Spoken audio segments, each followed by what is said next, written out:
All right, welcome back, everybody, to another edition of Dollar Bin Digging Finds. This is the second Dollar Bin Digging article that I do for comicbookinvest.com, as well as this little video that I do on my channel, Rennavision, where I just go over the books that I picked up over the last week.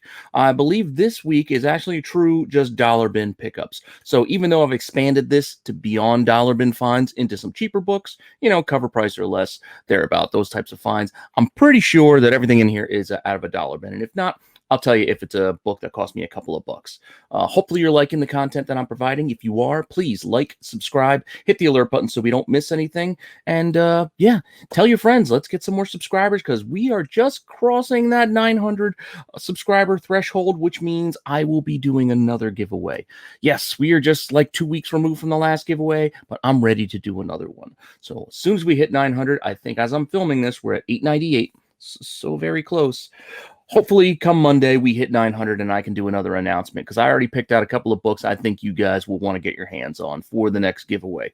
So we're getting close to that 1,000, and that's my end goal here, is just to get to 1,000 and then just completely just have, all the fun in the world once we hit that milestone. So hang on for a couple of seconds. I'll be right back to show off all the books that I picked up this week, and hopefully you find this stuff interesting.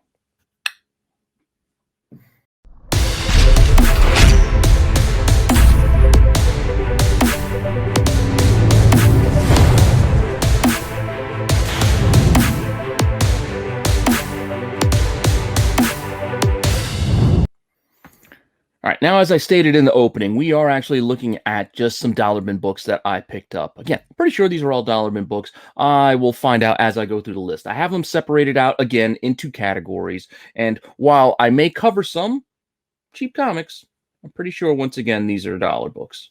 And at least these first few are. And in my categories, the first category that I'm going to hit up is classic cartoons.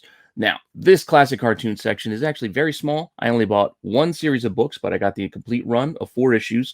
And this is not only a cartoon series, this was a toy line and just something different from Playmates. This is Skeleton Warriors. I don't know if you guys remember this. This was kind of at the tail end of my, cartoon watching, toy collecting era of my youth. I believe it was like in the middle of the 90s, I think. I think this was kind of like the idea of Playmates to have this replace the Turtles as they were getting a little long in the tooth. So Skeleton Warriors was that next series, which from what I recall was a little bit darker for like a kid's cartoon. So I found this issue 1 as well as the rest of that first series from issue 2. And you can see there are humans. They're not all just skeletons. Issue 3. I don't remember all the characters' names to tell you who we got here on the cover, but these were some interesting figures. Again, I think of the toys more so than the cartoons or even these comic books. And issue 4. And that's it. That's the whole run. Only 4 issues. Something that's easy and cheap to pick up, but I think these do okay. I mean, this is not like one of the most in-demand cartoon series that you might find in those back issue boxes. It's not like a Thundercats or even Mask these days. It's probably on the lower end, a little lesser known at the moment, but with the way nostalgia is running, who knows where something like this could go in the future. So I grab all this stuff if I find it cheap in a box, because if it's a buck, it's not a big investment.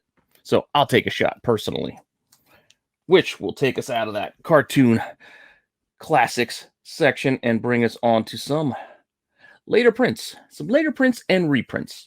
Again, it's not going to be a huge portion, and you'll see here where some of these that I have are a little bit, I got 2 sets. So we're going to start in first with a little bit of Star Wars, and this is from the comic packs. So this is technically a reprint, and this is Star Wars 2 from that 30th anniversary edition comic pack. I actually had filmed and I'm going to drop a video on, I think, Wednesday, as I'm targeting for Wednesday, covering the first run of Star Wars comic packs, including this run here from the 30th anniversary, which I believe was in 2007. So all the 2 packs, comic packs that came out that year with this 30th anniversary logo are the ones I'm going to be covering on that Wednesday video. So if you're interested, make sure you check it out. It's definitely some cool stuff because I talk about the toys, talk about the comics that come included with it, and just give you a basic idea of pricing and what was in that line.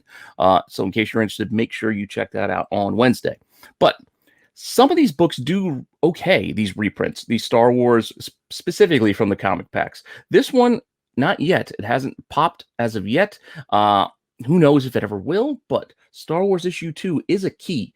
And a lot of people forget this book itself is first Obi-Wan, first Han Solo, first Chewie. Like, there are other first appearances outside of issue 1 of the Marvel series, so you really need to pay attention to issue 2. I know we went over this on the CBSI Star Wars comic show a couple months back now, probably, but this is a book you should not forget about.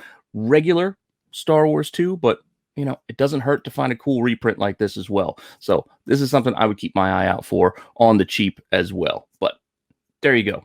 Star Wars number 2, but it's the toy reprint. Plus, it's kind of fun seeing the Dark Horse logo on this cover, because, you know, the regular run was done by Marvel back in the, you know, in the 70s. But Dark Horse, kind of cool. Now, next, it's going to be kind of hard for me to show these in terms of as they were connected. I'll try to flash something up in the post-edit, but as I noted, I got 2 of each of these, and these are later printings for the Fantastic Four. We are going to start with 583. This is the 4th print of 583. So you can see there, it's the beginning of a larger image where we go through, you know, the death, basically, at the time, the death of the Human Torch. So this is the 3rd print for 584. So that was the 4th print. This is the 3rd print, which would go, you know, next in line on this. Now, there was also another connecting cover set that ran the printings prior to all of these, and that was also a nice set. And I covered those in Dollar Bin Digging before as well. So I can show you what those look like in an image, you know, put it in post. But 585 is also a 3rd print. So you can see I got 2 of those. So I got 2 sets of this thing. They were just sitting there in that dollar bin, back to back to back to back to back. So I was like, you know what? I'm just getting all of them, because these might do all right as a set. And I think they do okay.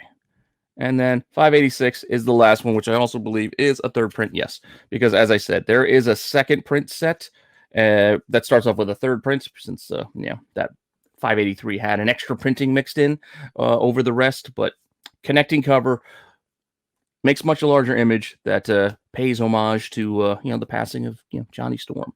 Whereas I think the set prior was more like a tease as to who's going to be, who's not going to make it out of the Fantastic Four, why are they going down to the Fantastic Three. But those were the later printings that I picked up this week. So I've been on the lookout for all kinds of 2nd print, 3rd prints, 4th, whatever printings, later printings I could find digging in those boxes. I will scoop them up for cheap, because they seem to be, it's a growing, you know, niche in the market. Basically, a lot more people are paying attention to these books and are paying a premium for them. So I want to make sure I find them for cheap if I can. So definitely something to keep an eye out for when you're digging in those boxes. And outside of the later printing madness, there is also a bit of a niche collecting in newsstands. So if you're also a fan of collecting newsstands, I have some of those as well. Again, remember, not all newsstands are worth more. It's not always the case. I believe the changeover happened somewhere in the mid-'80s, where prior to that, newsstands were more plentiful because there weren't that many direct market shops, realistically. So as more direct market comic shops and comic shops became the place people bought their comics, that's when the shift happened from direct and news, you know, from newsstand to direct, as far as number of copies go. So when you hit the 80s, especially mostly through the 80s, a lot of that is a 50-50 split. So don't just automatically assume because it's a newsstand that you should be paying more and that it's a rarer version of that comic. There's resources online. You can look this up, double check what I'm saying. You can check it out for yourself, but just pay attention to what you're spending your money on is all I'm trying to say. But when you're paying $1, it doesn't really matter all that much. Oh, here we go. So we did get some cheap comics, because I did buy some books out at the flea market where they were marked and you would pay half of what they were marked. So this is Marvel vs. DC number 2, and it's a newsstand. And you can see in this crappy bag, it was marked $4, so it cost me $2. And so $2, not too bad. And you can see right down over there, there's the newsstand barcode for issue 2. I believe I found issue 1 from this same dealer out there not that long ago. So hope to find the rest of the series in there somewhere. I'll keep digging and see if I can find the rest. But so far, I think I got 1 and 2 newsstands out of there, and for $2. Next, Oh, and this is going to be it for the newsstand portion. This next series is a set that I bought, and I believe it was marked $30, but it's 4 issues. So half off was like $15. So each book was, less than $4. And this is the newsstand set for that original Gambit series. Yes, another one that I picked up not that long ago, this Gambit one in newsstand. But here's the second one, as well as the rest of the mini, issue 2. Still, again, gotta love these newsstands. I think there's also a collected box set that you can get that collects these newsstands. And issue 3. And this might be where these books actually came from. And issue 4. So the whole mini in newsstand. Definitely a fun little collectible, because it's not, it's going to be that miniseries was published. There were tons of copies of that Gambit miniseries. This was published at the height of Gambit's popularity for the most part back in the 90s. So there were a lot of copies of this mini out there. So finding a little thing like this with the newsstands, or if you look for that gold cover, incentive variant, like those types of things they have increased value because of that, because people do still like Gambit, and to find those harder to find versions of these books definitely commands a little bit of a premium. So keep an eye out for things like this. Definitely keep an eye out. And then we're just going to wrap this all up with just some randomness, as always. So starting off our randomness, hitting up that same collector was marked 4, so I paid 2. Again, I know I showed this off because I picked one up not that long ago for $1. So this one I paid $2 for. What's a decent copy? This is Marvel Triple Action. Again, reprints Avengers 48. I can't find Avengers 48 for a price I'm willing to pay. So I look for things like this. Marvel Triple Action reprints. Same thing for this Marvel Triple Action number 19. Also marked 4, paid 2. This has that, I think it's the first battle, I guess, of Doom and the Avengers. If not, it's an early Doom on the Avengers. Cool cover. I'm looking forward to Doom coming to the MCU. It's got to happen eventually. Hopefully sooner rather than later. But looking for books like this now before they get, super expensive, like all the Kang books. So now I'm starting to look at Doom. Try to get ahead of things if you can. And here's a Marvel Super Action number 23. And this is reprinting, I think it's a Black Panther, where he's fighting, I think it's a man-ape, I think he's battling there.